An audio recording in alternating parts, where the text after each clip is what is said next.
Every year in the NFL, it's a new team. As far as goals go, we have one. Putting a f***ing ring on our finger. Welcome to the Buccaneers Observer Podcast. This is Ralph Phillips. I'm Molly Bay. Today is December 12th, 2020. Almost Christmas time. One day before we play the Minnesota Vikings at Raymond James Stadium, 1 p.m. Yay. Eastern Standard Time. I'm going to have some information on that. Got a good show for you today. We're going to cover the Kansas City game. Got finished watching the All 22. Had 4-part videos out on that, and all the videos were over 10 minutes long. There was a lot in this game. It's a lot to cover. We got some news for you, and Molly is going to tell us what she thinks is going to happen with the Minnesota Vikings game. But first, before we get to all that, we got some fact checks and follow-ups. What you got for us, Molly? Okay, last podcast, we were talking about Raheem Morris, and it's been so long, our timeline was a little fuzzy. Or we just blacked it out. That's probably more likely. He became a head coach in 2009. In 2009, he went 3-13, which I did not remember that. 2010, he went 10-6. And then 2011, he went 4-12. What did we say? I don't remember. Okay. The Chicago game, the infamous Chicago game in 2011, it was not as big a blowout as I thought it was. We went 18-24. It was 18-24. It was not that big of a blowout. It was a bad game, though. It was a bad game. I think we did some garbage time stuff where we came close. But oh, probably. Yeah. We discussed Lovie Smith firing the whole offensive line, and we mentioned Donald Penn. You asked if he was still in the league. He is a free agent. He played for the Redskins in 2019, which I had no idea that happened. Now that you mention it, I vaguely remember that. They did not re-sign him in 2020, and he is still ready to go when Whitworth, the left tackle for the Rams, got hurt right before we played them. He told TMZ Sports that he was ready to go and that the Rams should call him. They did not. He's still a free agent, but he's still trying. There we go. Hey, Ted Larson's playing, so I know. Might as well throw Donald Penn in the mix, sure, too. Why not? We asked how many plays are the Buccaneers scripting, 15 or 30, and how many does the quarterback pick per the quarterback whisperer. The Bucs script the first 30. You were correct in that. I thought it was the first 15. It's the first 30. And I couldn't find in my notes how many the quarterback picks. I think they have an input on which plays they like, but I think BA still picks them. Although he said now Tom Brady's picking everything. So did he say that? Yes. Okay. And lastly, Gronk had his first 100-yard game, not his second, per Ralph. Okay. All right. Well, there we go. We're not batting 1,000 anymore. There we go. We had mistakes. That is so unusual for us. All right. Oh, man, I tell you what. I just got finished doing the Kansas City game, the All 22. And, a lot to talk about. But I ain't going to get to all of it. I'm not even going to try. Look, I've got, if you can see, this is very small print. It's 5 pages of notes. You might get to see Ralph's glasses today. No, I'm sorry. It's 9 pages of notes. 9 pages. They're very small. So, yes, we're definitely not going to cover everything. This is probably, in all the years I've been doing this, is probably the most detailed game I've ever done. Most notes I've ever taken, for sure. It's just, it was insane. It was crazy. Like in a good way? No. Oh, no. And yes. Oh, okay. It was terrifying, but it was also hopeful at the same time. How you square that circle, maybe we'll get around it's a to mystery. it. But yeah, anyhow. Let's just dive right into it. I'm going to start off by saying this, and this is going to shock a lot of people, but by far the worst player on the field. Ooh, I know this. Yeah, you know it because you heard me sitting here bitching Every the whole other time. play. Yes. And I have never said this before, and I didn't think I would ever say it, but it was Lavonte David. I don't know. I don't know if he was sick or high or what, but I've never seen him play like this. I've seen him make mistakes. Of course, everybody makes mistakes, but this game was just incredible at how bad he was. He looked close to that Justin Evans game against Chicago. Oh, no. Yeah. He was lost. He was out of position. He quit. He stood there. I mean, he literally stood. I think I've got 4 or 5 plays where he stood in one spot and didn't move. I've got his tackling was atrocious. It's really hard to explain at how shocking it was to see Lavonte David play like this. The very first play, he screwed up. And then it was just downhill from there. Oh, no. I really was at a loss for words. I'm at a loss for words now. I've been thinking about this game all week, and I just can't. I can't figure it out. I can't figure out really anything about it. Now, Lavonte David is a very good player.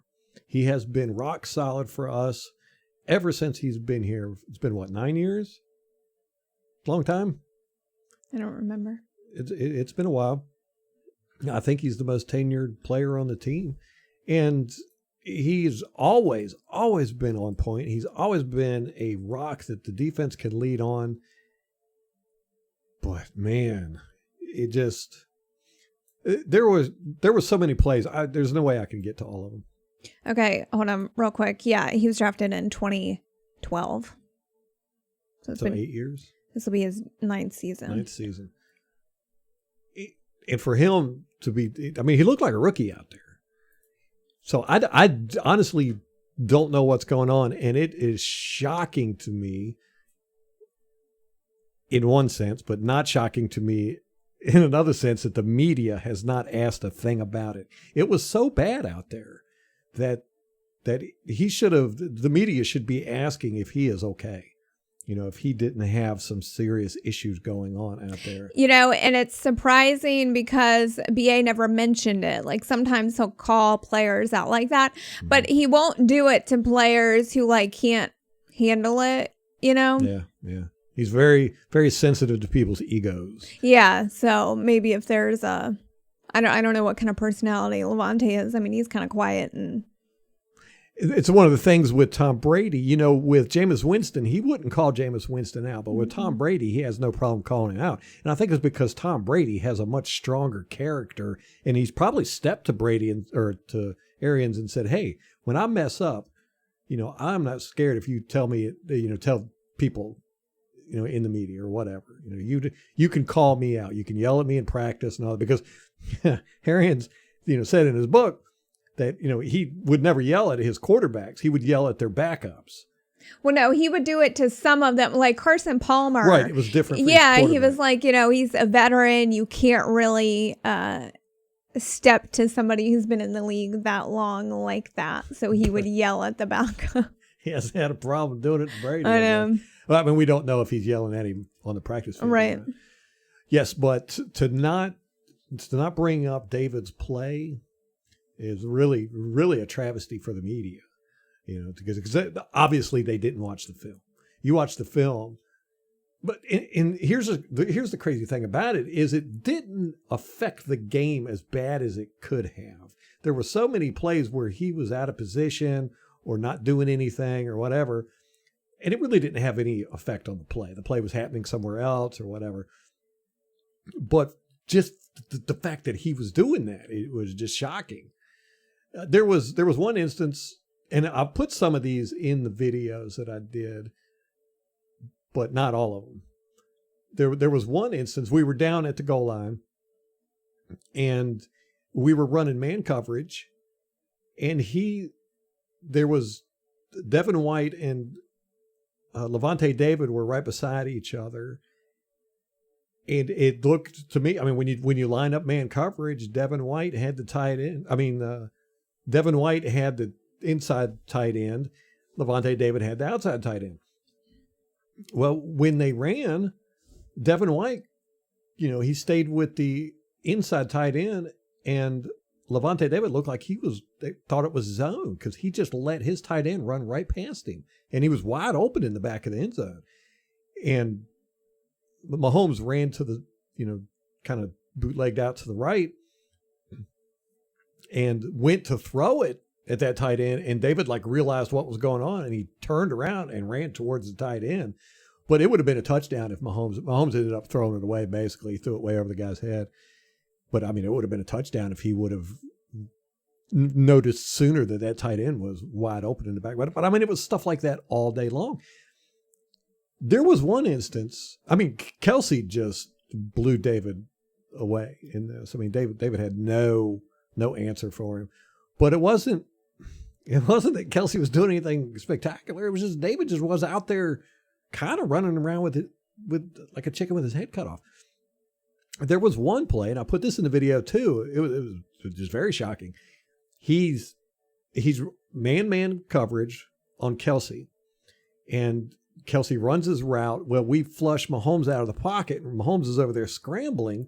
And so Kelsey's doing all this stuff. He's running around and trying to shake David. And David stuck right with him until right at the end, David just stopped. And let Kelsey run. Kelsey got 5 yards separation from him, and Mahomes threw the ball to him. And then David runs over there and misses the tackle. No. And it was a straight up tackle. It was, I don't know how he missed it. I watched it from every angle I could get, and I'm just flabbergasted. I do not know how he missed it. And that's not the only time that happened. There was Le'Veon Bell basically ran out to the flats, and Mahomes threw it to him, and Lavonte David comes running over there. Lavonte David had him in coverage, and he comes running over there to him. Bell had his back turned. It was kind of an awkward pass, and he had to turn around, and he was standing still, and he caught the ball. So here's Le'Veon Bell with his back turned to David, standing still, and David missed him. Oh my God. No, and that's so unlike him. His tackling is probably one of his best attributes. Yes, and I'm not sure this is going to have to be a fact-check follow-up, but I think he's got the most tackles for a loss in the league since he's been in the league. I think Aaron Donald has the most since Aaron Donald's been in the league, but David's in the top 5 anyhow. The guy does not miss tackles, and he's very good at tackle for loss. And this would have been a tackle for loss, but it ended up getting 10 yards. Because Lavonte missed him, and Bell turned around and just had free space and just ran.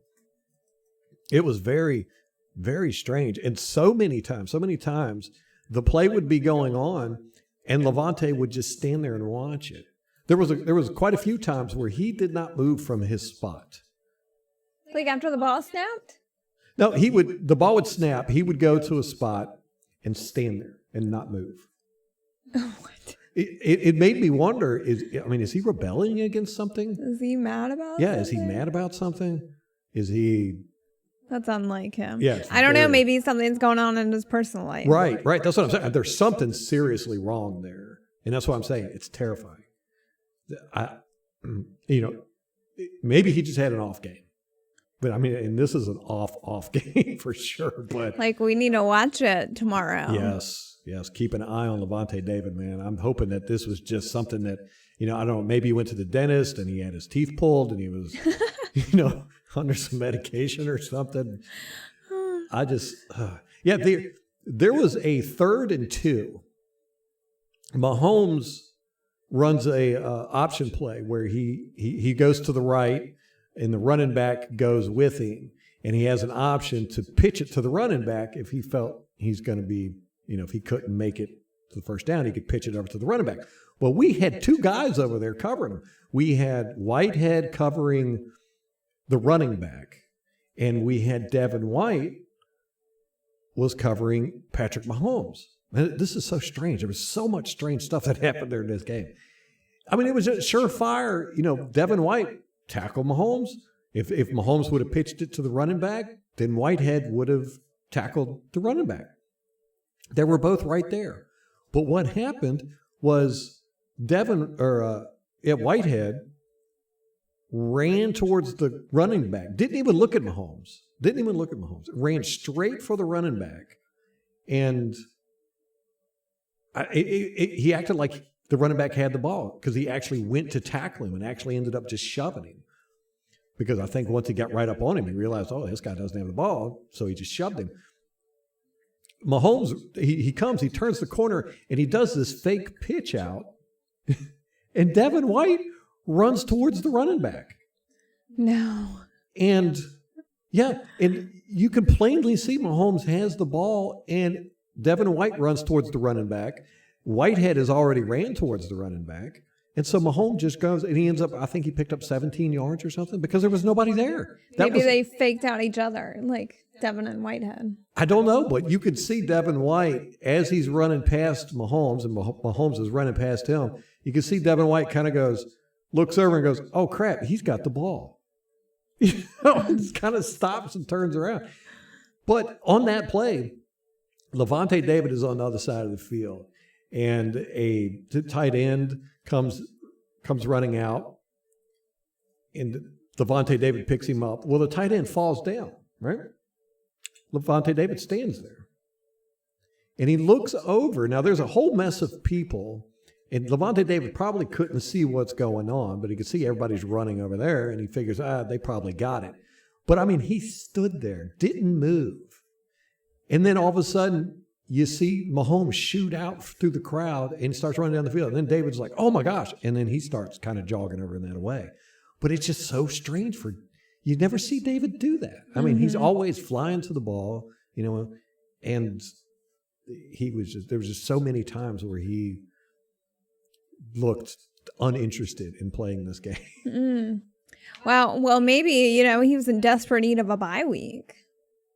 Maybe just mentally exhausted. I will say that our defense looked very tired, so especially towards the end of this game. What was the time of possession? Wasn't it very heavily skewed towards the Chiefs? Yeah. I want to say it was like 30. I think they had like 6 minutes more. Yeah. Yeah, our defense on that last drive just looked exhausted. In the last play of the game, was, they needed, let me see, was it a third down? I think it was it was a 3rd and 7. There was a minute 50 something. No, 2 minutes and 8 seconds left, I think. And they needed a first down. If they had got that first down, they could run the clock out. It was 3rd and 7. They ran basically the same play that they ran on the first play of the game, a little like RPO kind of deal. But no, Tyreek Hill ended up catching the ball for 8 yards. They needed 7. He ended up catching the ball for 8 yards. And it was on Carlton Davis. And Carlton Davis, he stuck with Hill, and then Hill did a real hard plant comeback where, he just shot back. And Davis just let him have 5 yards of separation, and Davis did not look like he had any urgency whatsoever. And he caught the ball, and Davis just kind of walked over and tapped him when he was down. It was Just not very good. I'll say this. We got outplayed. We also got outcoached. They are a good football team. I would say the best team in football. They threw everything at us. They threw the kitchen sink, man. They threw the toilet. They threw the refrigerator. They threw everything. But I will say this, and here's where the hopeful part came in, is we stuck with them, man. I know. For all this, everything that you're saying, they got up on us, 24? I don't know. 17 zip. Yeah, 17 zip. They ran up the score on us, and we not only came back, but we held them to one more score? Yeah, I think 2 field goals. I can't remember. I can't remember 2 weeks ago. 10 minutes ago for me, and I can't remember. I know, but it was a closer game than what you might have expected. I mean, you and I were worried about a blowout. Yes. We were expecting a loss. Yes. We're just hoping it wasn't. Right. In that too first lopsided. quarter, we were just like, oh, yeah, my gosh, here it goes. Gosh, yeah. It's going to. But, no, we played well. Now, here's who did play well. Our defensive line. JPP, Barrett, and Sue played outstanding football. I just love JPP so much. Yes. You just got and Sue played a great game, too. They're the reason our defense stayed in this game. And it was, and there are veterans. Well, except for Levante, there are veterans. Yeah. Yes. And our I think that Todd Bowles did a great job of adjusting, and they rarely do this. Now, I've been saying on this podcast that we just don't adjust. Our plays adjust. Depending. We don't necessarily adjust our style of play. Our plays adjust in play.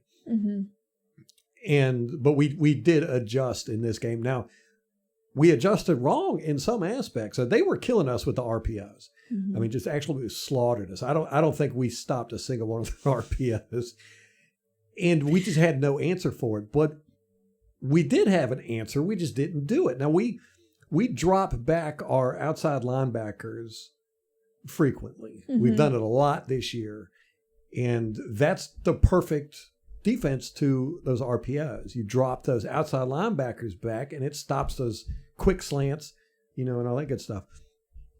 But we had quite a few times where we just left the receiver wide open. And there was nobody even covering him for the RPO. It was strange. It was almost like, oh, they're probably going to do an RPO here, so we're not even going to try to stop. That's how it looked. These aren't our forte, so right, yeah, we haven't figured out how to take stop this play off. Yeah, right. And but we hardly, I think 3 times in this game we dropped our inside linebackers back in coverage. Normally we do it like 10. And it was so strange to me. I was like, you would think we'd be doing it more often to try and clog up those RPOs, but very, very strange. But we did do a very good job at adjusting. There was quite a bit. We had triple coverage on Hill. It was it was a very unique coverage where we would, have a man on him that would follow him, and then we would drop a safety underneath him, and then a safety over top of him. Well, he did start off the game with 200 yards, right? In the first half, first quarter. I can't remember. But then only ended the game with 260. Something like that. He was getting little yardage after that, but he didn't get any big plays after that. Yeah, we basically shut him down. But we had a lot of blown coverage, guys out of position. Very strange. I was thinking about this earlier that I think it's safe to say that our secondary is having a sophomore slump this year. They were doing great at the beginning of the year. Yeah. I don't know if they got to reading their own press clippings and they think they're better than they are. Said. Yeah. Well, yeah. I mean, maybe they're tired. Maybe I don't know. It's you brought that up, and I think you're exactly right. I think this team was very tired. Now, our offensive line played great. Jensen was back on point. He was killing people out there. It was glorious to watch.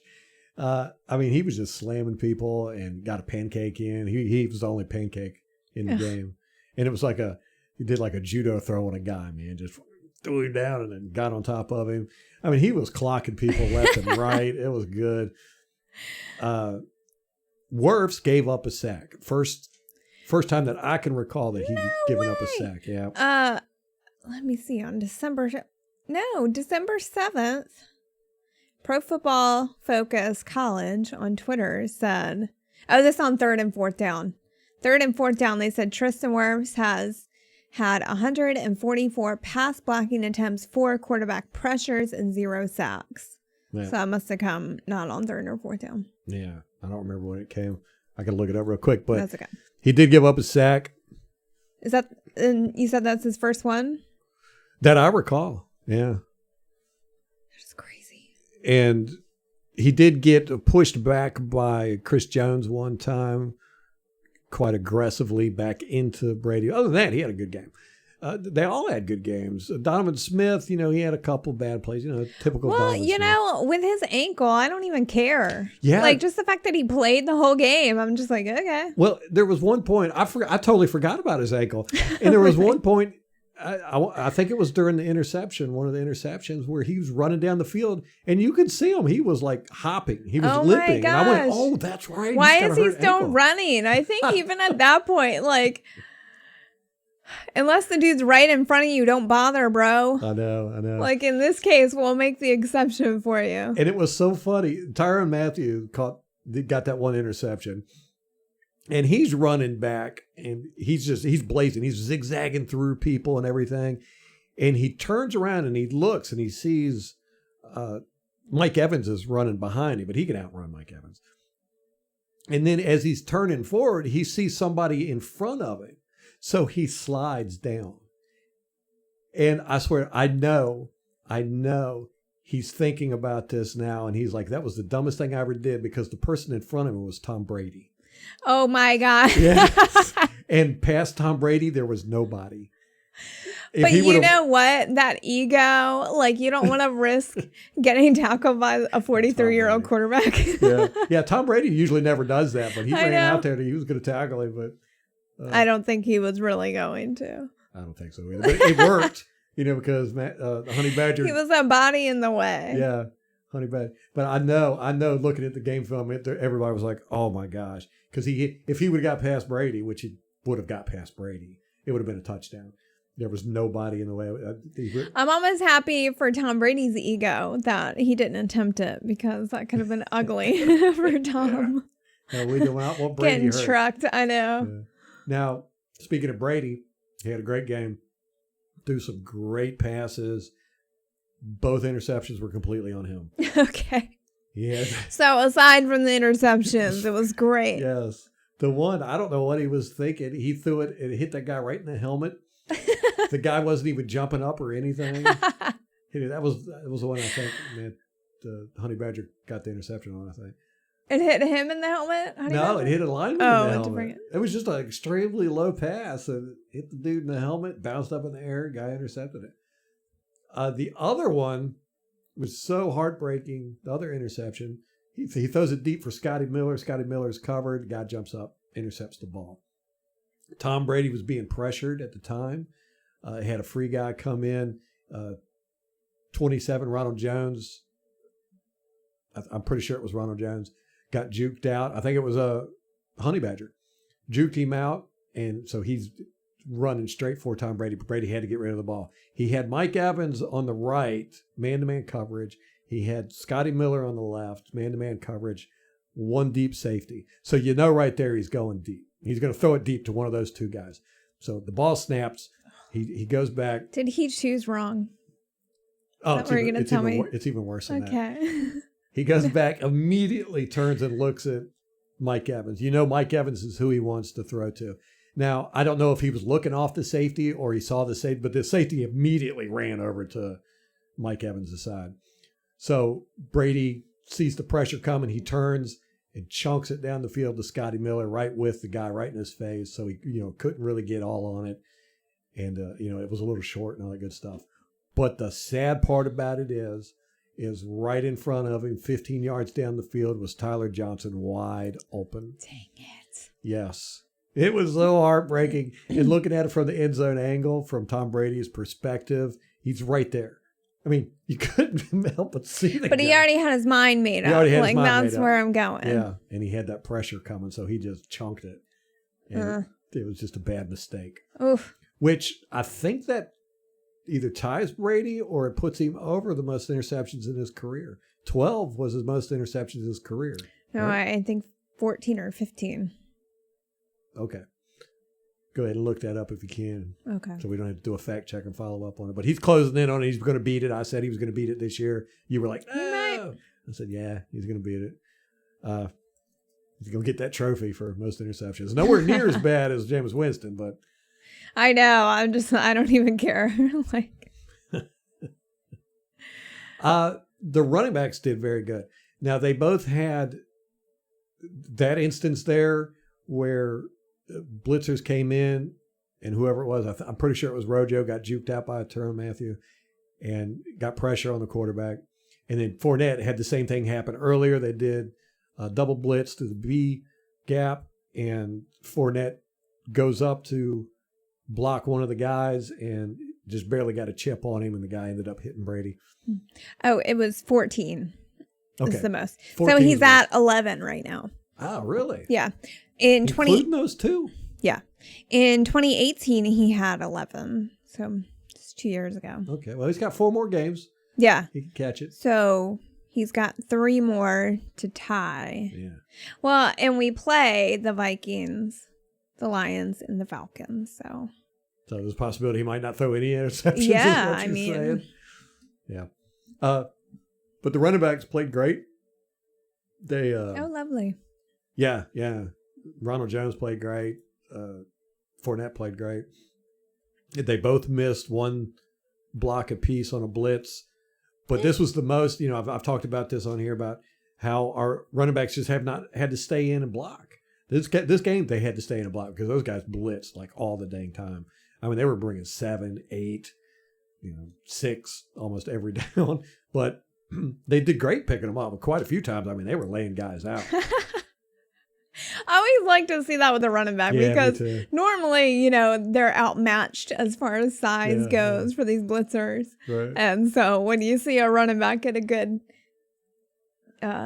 block, it's fun. Yes, it is. It's very fun. And they got quite a few good ones in this one. And I had saw somewhere, in the Buccaneer sphere, people were complaining about the running backs blocking. And I said, no, you can't do that. Not in this game. They're about a year too late. Yeah, right. No, this year they've been great at it. For one, I know, they haven't I had to do it that much. And 2, in this game, they were great at it. Like I said, they missed 2, 1 apiece. They were so awful last year. Like, yeah. That was like rock bottom. Yes. Tight ends played great, except for Brate missing that one catch that went right through his hands. And then that brings me to the receivers. They're like bipolar. I don't know what's going on with these guys, but they're just not catching the balls. We had just way too many missed opportunities. And that one with Mike Evans going down the sideline, beautiful pass by Tom Brady as he's getting hit by 2 guys that rushed in. I think that was one of the ones where running backs missed the blitz. Can't remember. No, that was Ali Marpet that didn't pick that up. But, he throws a beautiful pass. Mike Evans lost track of the ball. It just goes right beside him. That was the difference in the game. If you would have caught that miss. And that is why football is a game of inches. Yes. One play can totally make the difference in a game. Yes. If he would have caught that ball, and I've said this ad nauseum, it would have put us on the 20, 15 most likely. And, it's a chip shot field goal. It would have given us first down. We would have had plenty of opportunity to try to get into the end zone. We're very good at that. So most likely we would have scored a touchdown. So then it would have been 7-3. Totally different game. And even if we would have scored a field goal, it would have been 3-3. Totally different game. But as it turned out, we ended up having to punt, 3-zip. They go down the field, score, 10-zip. And then the next series, dropped pass, we have to punt. They get the ball, score, 17 zip. Dropped passes, or when I say dropped passes, to me, if the ball is anywhere in range of a receiver where he can touch it, that's a dropped pass. You know, if he puts his arms up, it goes through his hands and doesn't touch him, that's a dropped pass to me. You know, Right, like you should have had it if it's right there. Right. And we had a lot of that in this game. You know, Cameron Brate had one, Godwin had a couple. But then Godwin did have an excellent catch on third down where he laid himself out. Beautiful pass by Brady again when he was getting hit. And then the very next play, we throw an interception. It was just like, oh, man, that's how this game was. It was like we did some incredibly good stuff and then incredibly boneheaded stuff. Right? Like really terrible. We were so bipolar, man. And I do agree with everybody, and we said this starting the game, that the way we were going to win this game is the run game. And we were killing them in the run game. Just absolutely slaughter them, and we just did not use it enough. Now, I want to talk a little bit about the announcers. You know, I never... The announcers, you know, they got a tough job, but they just talk shit. I mean, they're just up there running their mouth the whole time. Chris Collinsworth is the worst. I mean, he talks so much crap about stuff he doesn't know what he's talking about. And one thing that drives me crazy with him is how somebody will make a good play or a team will start playing good. And then all of a sudden he'll act like he predicted it and say, you know, I was talking to this guy in the pregame meeting and he said he was going to do that exactly. And it drives me crazy. I'm like, no, you need to say all that stuff before the game so that when it happens, then you can go say, I told you so. But he always waits until after it happens. And it'll be like, oh, you know, I was talking to him and, you know, he said this and that. And now here He's it is. just such a pretentious, like, know-it-all. I just can't stand him. But Tony Romo, I do like, and he's very entertaining. Do too. I was excited that he was going to do this game. Yes, we were too. But he was just totally wrong in this game. Now, I did the video on the motion. You know, where he talked about, complaining about, wow, you know, the Buccaneers never put guys in motion and everything. Which is interesting now because after he made those comments and everyone made a big deal about it, and then we realized, oh, well, actually the quarterback calls the motion. Then people start changing what he was talking about. Oh, he wasn't talking about pre-snap motion. He was talking about motion at the snap. Right. Yeah, you know, right. in the play. You know, they just completely rewrote what he was saying so that it made sense. Yeah, that's not what he was saying at all. Because he was sitting there saying, you see, there's nobody moving. You know, they need to have some type of motion. It can help the quarterback see the, you know, whether the defense is a man. You know, he was saying which is ridiculous to think that Tom Brady, the GOAT, who's been in the league for 23 years, has probably seen every defense that is in existence in the modern era, would need motion to dissect a defense. Right. And wouldn't know that he could do that if he needed to. Yeah. Right. But you know, I covered that in the video, and I wanted to cover a lot more of the stuff that the announcers said during that game that they were totally wrong about. But even in the motion, you know, we did run motion at the snap. We ran jet motion. We ran, it was just, I don't know what, those announcers drive me crazy. They just drive me crazy. I tune them out most of the time, but we ran jet motion during this game and lost 4 yards. You know, so I'm like Dan Orlovsky, who he's the one that started saying, you know, we need to run motion at the snap and everything. I was like, Dan, explain that, Dan. We did run motion at the snap and we lost yardage. So how is that going to help us? I mean, it's just like, you know, that's not the issue. I feel like he's trying to be like one of these edgy, like, attention I don't know. Yes. He's trying to launch his career as a commentator, as a sports pundit. Yeah, he's all like flamboyant and all that good stuff. But then Romo, we had the roughing the passer call on JPP on a critical third down. Which I didn't know until you slowed it down enough to see it what really happened. Mm-hmm. And it was a total bullshit call. Yes, a total bullshit. And Bruce Arians said it the day after. He said it in the press conference afterwards that it was a bullshit call. And then the day after, he explained it a little bit further. And he's totally right. He's 100% right. You know, JPP hit Mahomes' arm, and Mahomes' arm pushed JPP's hand into Mahomes' helmet. You know, it was a glancing glanced, and Mahomes' arm was going forward, and his forward momentum caused JPP's arm to hit Mahomes' helmet. But he hit his arm first. Well, during the announcement, the announcers they're just going on. Tony Romo's sitting there going, "Oh yeah, that's going to get called every time. That's definitely a good call. That's exactly right." And I put it in one of the things I found interesting videos there.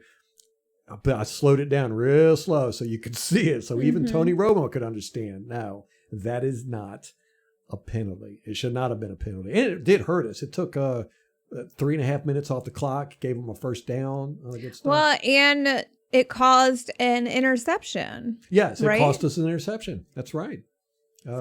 Bunting got a beautiful interception on that toe tap interception on the sideline. Yeah, so it really screwed us. But that's not the only one. The last play of the game, Barrett gets hands to the face. The guy hit Barrett in the face so hard that he spun his helmet around, that Barrett's head turned all the way to the side. Oh my gosh. Yeah. That's like the reason for the rule. Right. And that was the play that cost us, that they got the first down on third, and then they were able to run out the clock. If that would have been called, it would have backed them up 15 yards, and they would have had to replay them. We could have stopped them and gotten the ball back. So, it wasn't completely our fault. The refs did help them out a little bit. But we just did not. We were so bipolar in this game. We would have great, fantastic plays, and then we would do boneheaded plays right after it. Our defense would play great one play and then look like a JV team the next. It was insane. Okay, so I would say they beat us in this game. They outcoached us, and they definitely outplayed us. I mean, their guys were just on point more than us, and our guys just weren't playing good. We had way too many deficiencies. Our secondary, our inside linebackers, just did not play that good. We had broken coverage. Our defense looked tired. 94, Khalil Davis, the rookie we got. I want to see him play more. Oh, really? Yeah, that guy looks like he's going to be something. Cool. Yeah, he was out there making a few plays. He didn't get a whole bunch. Well, of he's snaps. still young and he's rested. Yeah, it kind of reminds me of Vea in the sense that when he would make a good play, a lot of times he'd be kind of surprised after he got to a guy, and he'd be like, "Whoa," or he'd lose his balance and fall down. No. He reminds me of Golston in that sense. Golston's great about fighting with guys and all that, but he just doesn't have as good a balance as he needs to have. Yeah. So he ends up on the ground quite a bit. Kind of lumbering. Yes. JPP on the roughing the passer call. Mm-hmm. It should not have been called, but immediately after that, he took his helmet off. Yeah. That should have been called. Yeah. It wasn't called. He got lucky. And I don't know. I'm thinking, do they even call that anymore? I can't remember the last time I saw it. I looked it up in the rule book. It's still there.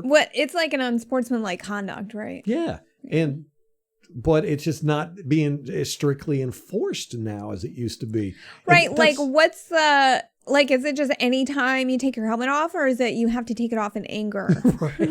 What is it? Which he did. Yeah, he was mad. I mean, if there was a penalty for taking your helmet off in anger, he definitely should have gotten it there. Yeah. But that's what, I want to touch on that a little bit. The referees are not being consistent. They've changed how they're calling plays. And, it's like now they're not calling holding plays like they used to. They've come out and said that. And in this game, our offensive line held a little bit more than they normally do, because I think they're catching on to the fact that the referees just aren't going to call it.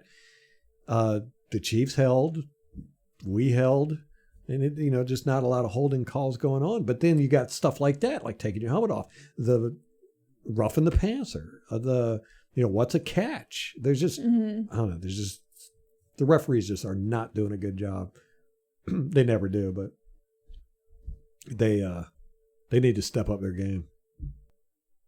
So I would like to see the referees do something, it's got Call more penalties? No, not call more penalties. To me, I'd chop the rule book in half minimum. It's just too many rules, too many complex rules, too many objective or subjective rules. It just, it's just nuts out there. Another thing about the announcers, they were talking about how we need to have more of Brady's offense, and there's too many vertical routes. Not enough of the crossing routes, the middle routes, the short dink and dunk stuff that Brady likes. Now, we said that at the beginning of the year. We've said it all year long that, we'd like to see more of Brady's routes being implemented, things that he's very good at, bread and butter, especially when it comes down to crunch time. Instead of having these complex routes where there's more chances of screwing up, have these simpler routes. Well, in this game, we had a lot. Oh, really? Yes, I did. The most that I've seen. Every game has increased with these slants, drags, crossing routes, all that good stuff that we never, ever run before this year. Like I said, I went through all season last year, and I think we had a handful, every game we've increased. Well, in this one, there was quite a few. And I mean, true crossing routes, where we have guys designated to, try and pick defenders off and good slants and drags and stuff like that. So these are being implemented. And the fact that Tony Romo sat right there and said that we weren't doing it when we were doing it right in his face, it's the same thing with the motion. He said we weren't doing it. We're doing it right in his face. Very strange, very strange. It was almost like they had a script planned before the game that they could complain about, and then just ignored the fact that we were doing the exact opposite of what they said. So look for much more dinking and dunking and a lot of the over the middle stuff, because that's Brady's bread and butter. And now he's doing great. He's doing a lot better. I thought he would with the vertical routes down the field. I mean, he's throwing some excellent balls. I wish Jameis Winston would have thrown those accurate passes like that, because Deshaun Jackson would have caught a couple. They would have landed right in his hand. So anyhow, that's my take on the game. It was very disheartening to see David's play. It was disheartening to see some of the breakdowns in the defense that we did. Now, I understand that the Kansas City offense is very, they throw the kitchen sink at you. I mean, they throw RPOs, double end arounds, bootlegs, picks, zone beater routes. I mean, just about every pass play they had at least three beater routes in it. They had a man beater, they had a zone beater, they had a two-man zone beater. So they were running different routes to beat everything you could think of in one play. I think the only thing they didn't do in this game was a flea flicker. But I mean, they did a lot of. So our defense had to be on point, and they weren't. They were kind of in a haze back there. But it's just surprising that they did as well as they did, considering. Well, yeah. So they really got stout starting in the second quarter and played pretty stout throughout the game. But then, like at the end, that last drive, we needed to stop them, and we just didn't. And we looked totally exhausted. I mean, those guys were out there dragging. So hopefully you're right, and they just needed the bye week to rest up.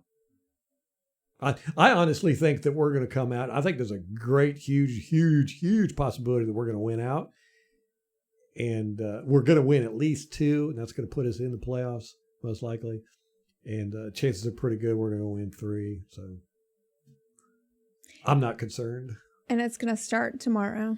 Yes. And, we're getting really good, of course, after hearing what I just said about that, but we're getting, I'm just sitting here saying that our defense looked like crap, but I think it was really more they were just tired and worn out. But our offense is really getting in sync, and that was what was lacking at the beginning of the year, and I think they're just going to get better. And I think we're going to go into the playoffs looking like a very, very good team.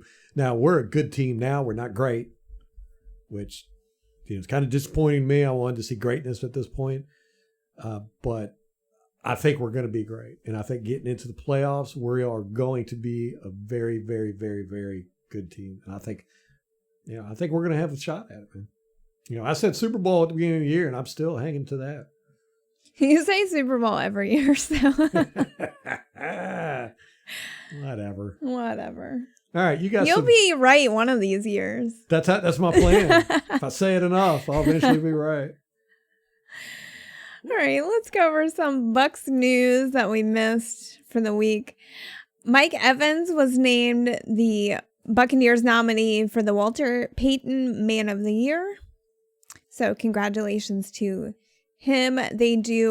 He and his wife Ashley do a lot through the Mike Evans Family Foundation.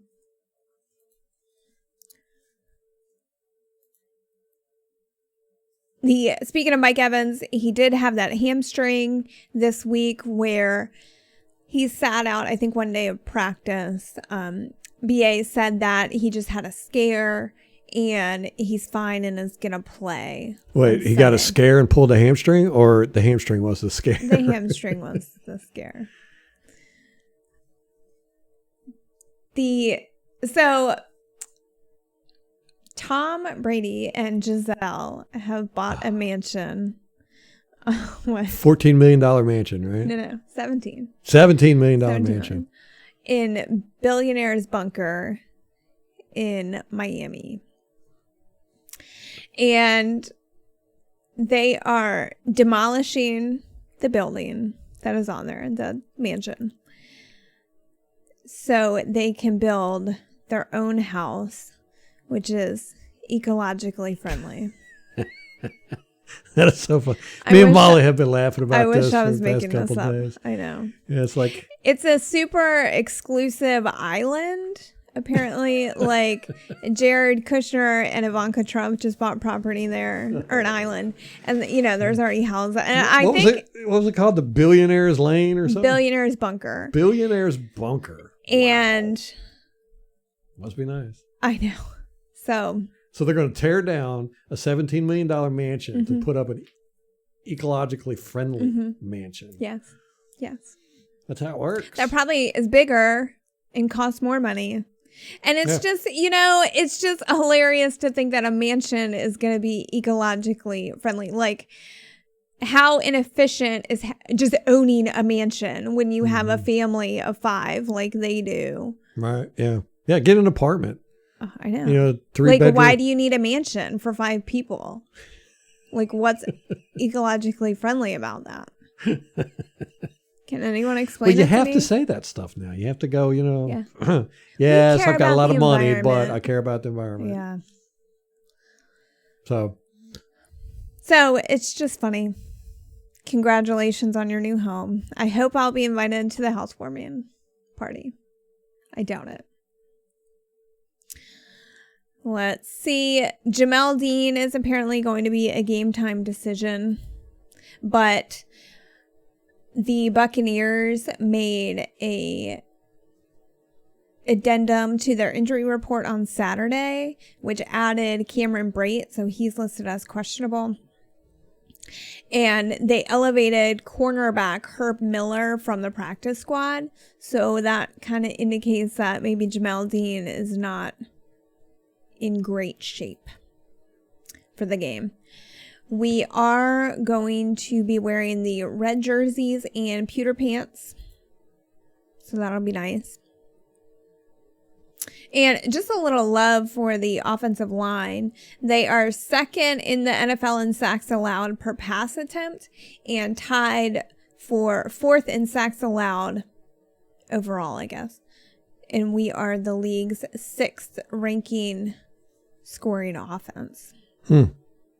Wait, did you say the offensive line? Yeah. What are they? The second?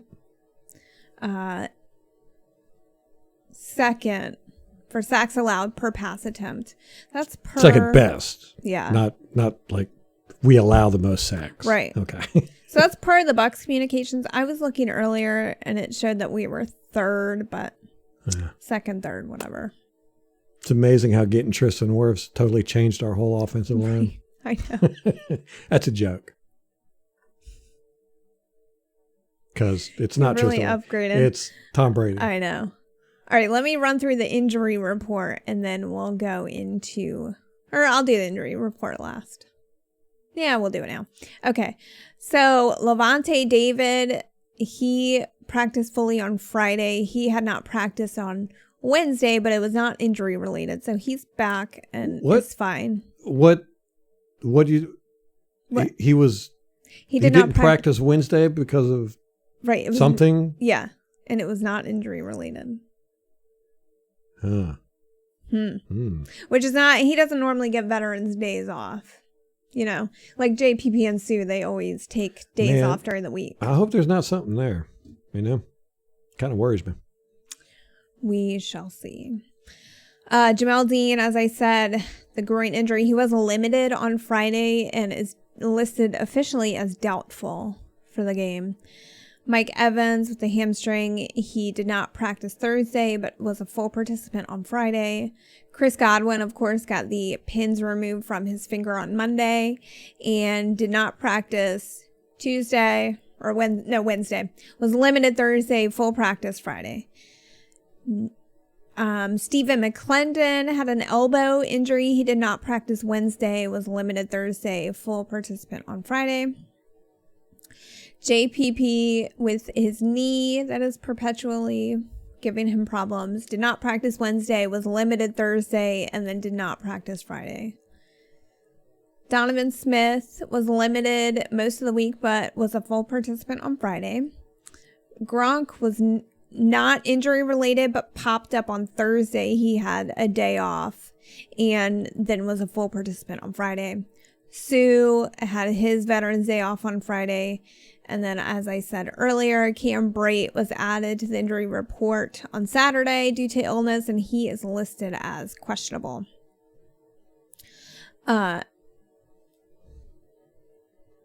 Minnesota has 2 players out, and it is their linebacker Eric Kendricks, which is apparently a big blow.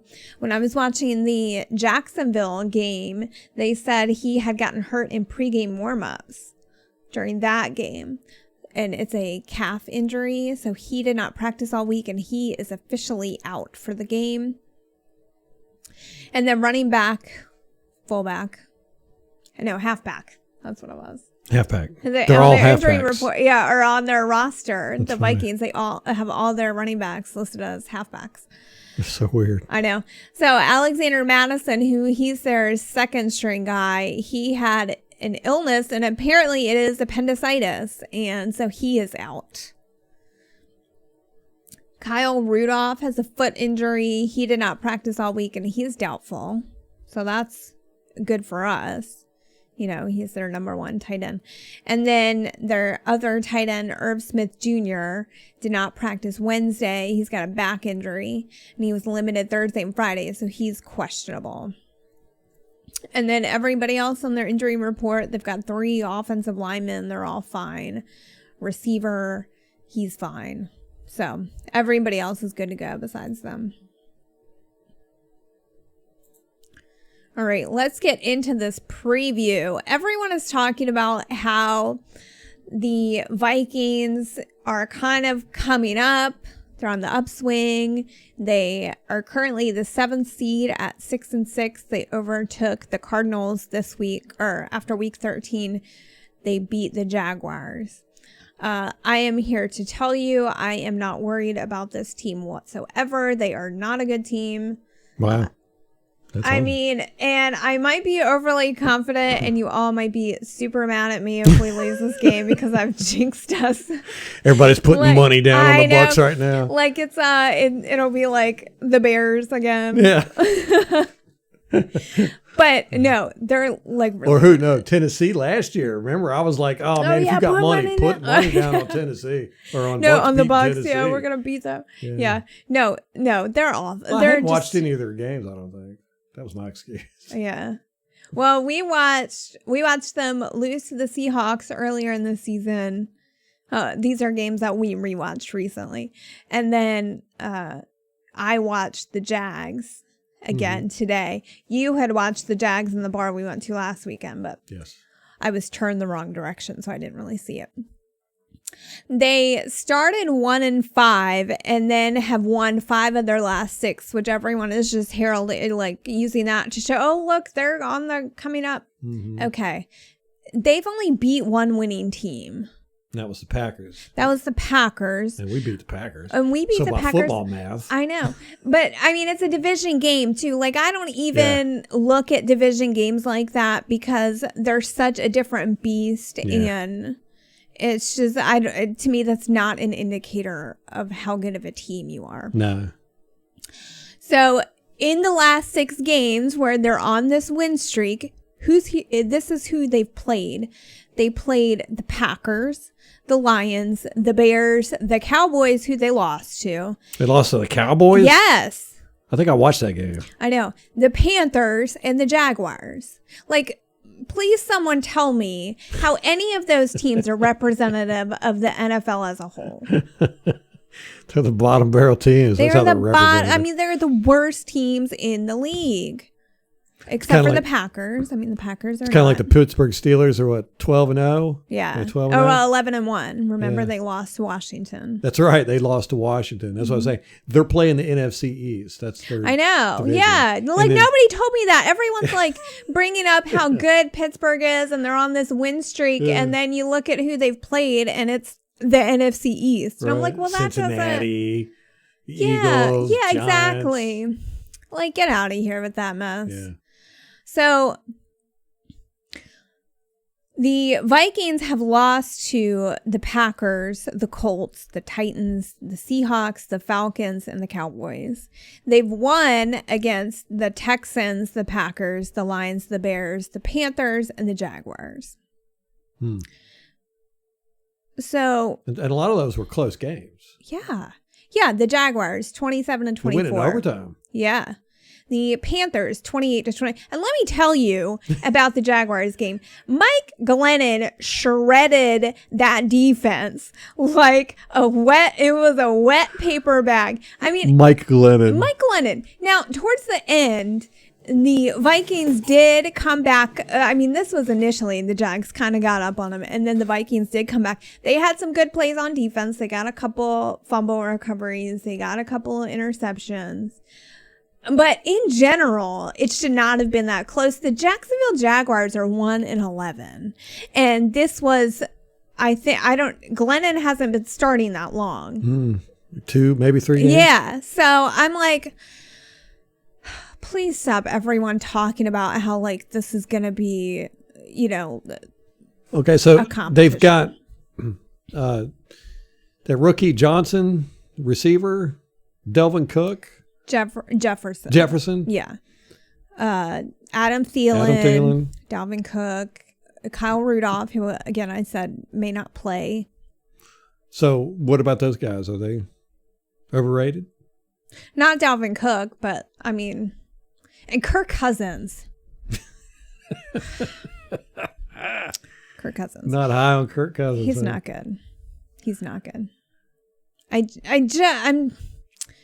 He holds the ball way too long. He reminds me of Jameis Winston. Like that offensive line, I think, in the Seattle game. Line, right? Yeah, well, the Seattle game, they played pretty good. I thought they were pretty tough, but Kirk Cousins just will not get the ball out. And then he scrambles for like 20 yards and gets sacked. It's just, Jacksonville, he did not look great. The offensive line did not look that good against Jacksonville, but my opinion is that it's because Kirk Cousins is trash. Hey, you like that? I know. That? He's not a good quarterback. Like, let's just stop that right here. I mean, I want revenge against him for the you like that game. Yeah, when he was with Washington. I think that was Lovey. Now that I'm thinking about it, rubbed it in our face. I know. Yeah. So let's beat them up. Now, if we win this game, it's really going to put a hurting on Minnesota for their playoff chances, and it's really going to help us for our playoff chances. Mm-hmm. If we lose this game, it's gonna make it a tight squeeze for us. I mean, we still won't have any problem getting in if we, beat Atlanta twice and then the Lions. But I'd like to see us win this game because it'll definitely make it much more comfortable. I do have some concern, and some other Bucs fans in our YouTube comments. You know who you are. I'm sorry I didn't respond to you, but I get like Bucs fans have PTSD about these games that we are supposed to win that we don't, like the Chicago Bears game. But this game, the Minnesota Vikings are just not. I might be too overly confident here. There is complete possibility. But watching them against the Jaguars, like they made the Jaguars look halfway decent, and they're 1-11. Like, Kirk Cousins. Glennon, how can you do that? I know. Kirk Cousins, I'm saying he holds the ball too long. He's 32nd in the league in time to throw.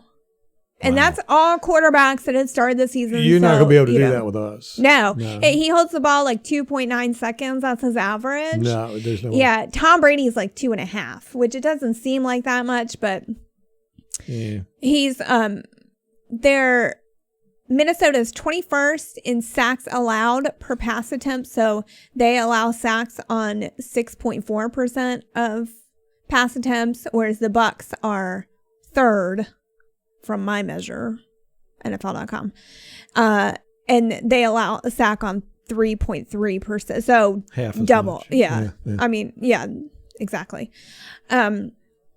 We do have to worry about Dalvin Cook. He is second in the league in rush yards. He's first in rush yards per game.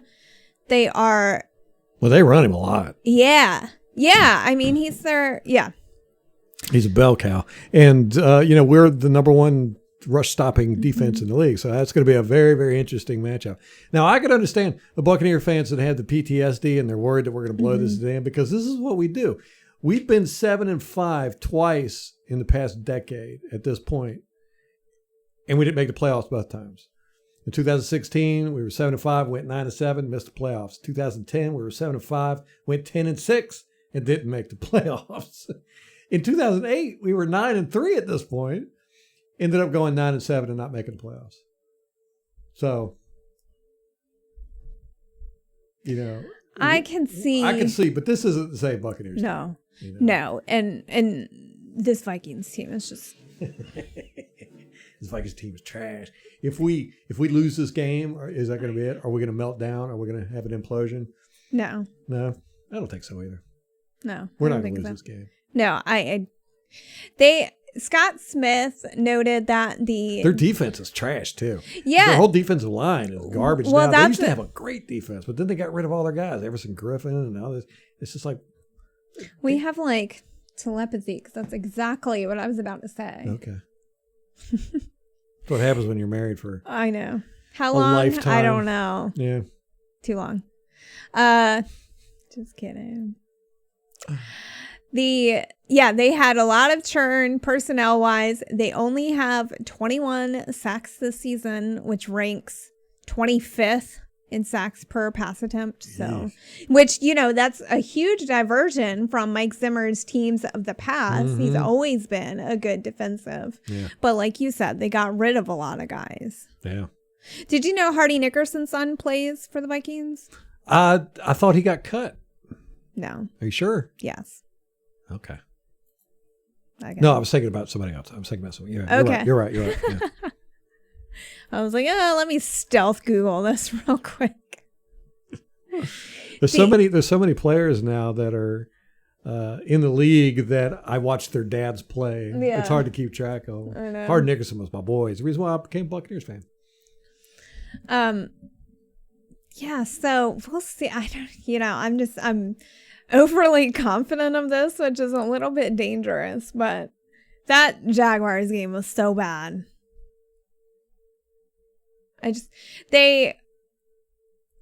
What happened? Oh, both teams towards the end had the opportunity to kick a field goal to win it, and they both missed. And that's what took them to overtime. And then they got in overtime. There were only like 2 minutes left by the time the Vikings scored. It was multiple possessions. It took a long time for somebody to put some points on the board. Yeah.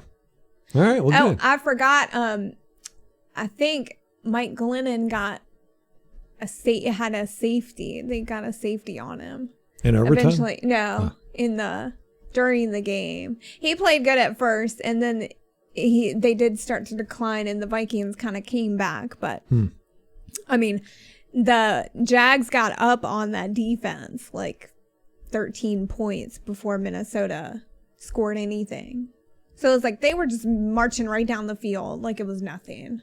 Man, yeah. I don't think we're gonna have any problem with their defense at all. It's really just stopping Dalvin Cook and not letting them get the deep balls on offense. Mm-hmm. Yeah, the We don't wanna turn Jaguars did hold him to 3.8 yards a carry, although he racked up 120 yards. Because, they run him 40 times? 32. Good Lord. Yeah, I mean... I don't think they're going to be able to do that on No, us. and they did hold him in the first half. He kind of got away from him in the second half, but he didn't do much to start out. Well, we do that with teams where we discourage them from running real quick. Yeah. Minnesota doesn't do that. They just keep running no matter what. So we should expect to see a lot of Dalvin Cook being pushed on us. Hopefully our guys can stand him up. He reminds me of Derrick Henry a little bit, but he's a little more shifty than Derrick Henry. He's got the smallest calves and ankles for any really, running back I've ever seen. which is surprising. Yeah, that's why he's always getting hurt. It seems like it's always lower leg injuries. Tiny little calves, very tiny, like a lemon on toothpicks. Lemon on toothpicks. Yeah. There's all kinds of stuff I wanted to talk about, but we are pretty much out of time. We went over. Oh, really? Yeah. You want to keep going a little bit? Or? Sure, yeah. Okay. Let's do it. Are you finished with your... I am. Okay. So coming to ESPN Plus in 2021 is The Man in the Arena. It's a 9-part docuseries built around Tom Brady's firsthand account of the journey to reach each of his 9 Super Bowls. God. 9 Super Bowls. I'm not paying ESPN for that. Yeah, so yeah, there's no way I would give ESPN we'll torrent money. that. Yeah. The Browns are on the verge of their first playoff berth. Oh my since gosh, I 2002. know. They're like 9-3. Yes, looks like they It's might make it. incredible. Although, they're in the same division with the Steelers. They're definitely not going to get the conference title. But And they've been the, playing the division NFC East. right. Although I feel like the AFC is weak this year. They've Besides got us. Kansas City and Pittsburgh. Right, but Pittsburgh's played the NFC East. Yeah. And the Bengals. Yeah. I don't know. Roger Goodell's going to attend our game. I covered that in the news segment Yeah, the I know, other but day. You're plagiarizing you're plagiarizing my notes. All right. I want to give a congratulations to XXT3X4SANG3LXX on becoming the Buccaneers club champion in the Madden Championship Series. He's probably got a real name. I don't know what it is, though. Okay. Yeah, those are always fun to watch. If you like Madden, I love watching this championship series. Did you see Des Bryant got pulled? We talked about that, right? I don't know. Yeah, he got pulled pre-game. He was out there warming up, and they come and they make him retake the COVID test, and he turned up positive. Well, he was pissed. He said he eventually tweeted. He said, "Yeah, I'm going to go ahead and call it quit for the rest of the season. I can't deal with this." Well, he wanted. I don't know what's happened since then. Though. I haven't followed it. He wanted to play against Dallas, so they pull. He wanted a revenge game, and they pulled him in warm-ups. Yep. How did they not know before then? And, at that point, he's all in the locker room. He's around everybody. Right. Why did they not pull everybody else that he had been around? I mean, isn't that kind of the purpose of contact tracing? Yeah. We were talking about this the other day. It is so arbitrary how they do these COVID rules, because here you go. You got these grown men out there sweating, slobbering on each other. They're tackling each other. Their faces are right up against each other. They're breathing heavy on each other. And then they have to go to the sidelines and put a mask on. It is just the weirdest thing. It doesn't make any sense to me. I mean, who? I don't get it. I don't get it. There's been 470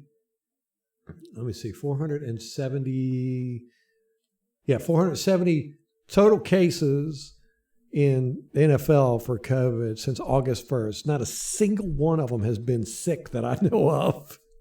And nobody's passed away. And a huge amount of them have been false positives. We just had the other day, 10 false positives. Was it the Browns? I can't remember. They all freaked out. They were all like, oh my gosh, we're going to have to cancel the game. Then they retested. Kind of found out it was false positives.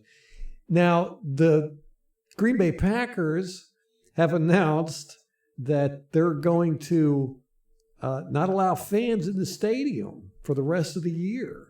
This is Lambeau Field, the most iconic football field in football. And the Green Bay Packers are the only team that are like fan owned. Like they don't have an owner, right? They're all shareholders. Yeah, it's like they got a board of directors. Yeah, it's like a co-op. Yeah.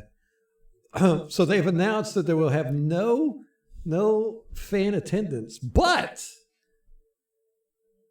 Packers employees and their household families can come to the games. That's insane to me. I would be furious. I would be so mad. I would be absolutely. I mean, there are people that wait years to buy tickets. Yeah, to be able they're to handed down from generation to generation. Your season tickets are like left in wills. They're saying, yeah, y'all plebes can't go, but us special people can go. Mm-hmm. If you work here, you can come hang out and watch the game. Oh man! So you get Lambeau Field to yourself. Yeah. Like each family could have a different section in the stadium. Yeah. Right. You know? Like, oh what? Also, offensive linebacker coach Larry Foote shared with the team. He said, hey, look, guys, his first Super Bowl, they were 7-2 and lost 3 in a row. We're exactly at the same point, the Buccaneers. That's crazy. Yeah. I like that. I was like, ooh, yeah, that's good stuff. Now, he was with the Steelers when BA was there. Yeah. So that must have been with the Steelers. Mm-hmm. All right. I whipped through all that real quick. I do want to say this. We can't let the Browns go to the playoffs and us not go, because then that would make us the reigning champions of the longest time going without the playoffs. So do it. We got to do it. Do it just so that we're going to do it. Could beat the Browns. How about that? Wouldn't that be something if it was the Buccaneers and the Browns in the Super Bowl? That'd be awesome. Oh, we would win that. Yeah. They're trash. Yeah. I haven't watched any of them this year. I'm going to be honest. I just know they're trash. I can feel it. There you go. You've got that football sense. Yeah. It's like the Force. Right. Yeah. All right, guys. This has been a long one. We're making up for lost time this week. This is a case of Parkinson's law, that the more time you have to do something is equal to the exact amount of time it'll take you to do it. We've had an off week here, and we've gotten less done than we normally do during a week. I know. A busy week. So actually, we're doing a lot of stuff behind the scenes. We're just not going to tell you about it. We're just going to say we're doing a lot of stuff, so it makes us sound like we're not slackers. Not slackers. All right, guys, man, I'm really excited about this game tomorrow. Molly wanted to do live, but I just don't. Yeah, we've got some people asking for live streams. I am trying to nail this one down. But I'm weird about my football watching. Well, I can't be distracted. He's a weirdo about schedules. He hates schedules. He'd have to have a schedule. I cannot pin him down for anything. Nothing. Hey, you want to do lunch tomorrow? I don't know. It's going to depend on how I feel. That's right. You have to wait till lunch tomorrow. I'll let you know. I might be busy. He's his mother is the problem. Well, Mom's the same way. Mm-hmm. We hate schedules. Mm-hmm. All right. Well, it might rain tomorrow. I can't leave the house. I want to get my hair wet. Mm-hmm. Oh, my God. All right. On that note, comparing me to my mother. Why'd you have to bring my mom into it, man? Bring your mom in and stuff. All right. On that note, anything else you got to say? No. Nothing? All right. Go Bucs. We're going to beat the Vikings and have a great week this week. Victory week is coming up. We could use it. All right. Till next time. I already said it. Go Bucs.